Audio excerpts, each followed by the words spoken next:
Okay. Sir, may balita ba kayo? Update kay kay Pangulong dating Pangulong Duterte?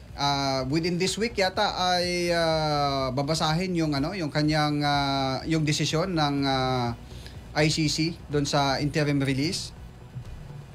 Wala po kaming opisyal na balita sapagkat may mga abogado naman po siya roon sa Netherlands. Ngunit kami po sa PDP kami po ay patuloy na umaasa na dinggin po ng International Criminal Court yung hiling po ng dating Pangulo na siya ay bigyan ng provisional liberty sapagkat ang purpose lang naman po kung bakit ang isang tao ay dinedetain ay upang siya hindi tumakas o ma-impluwensyahan yung mga testigo. Wala naman po sa poder si Pangulong Duterte, siya ay mahigit 80 anyos na at ang kanyang kalusugan ay marupok na po. So anong ikakatakot? But we still maintain, Sir Dexter, na yung pagkadala kay Pangulong Duterte sa ICC ay labag sa konstitusyon, labag sa batas at isang kabulastugan na ginawa ng pamahalang ito.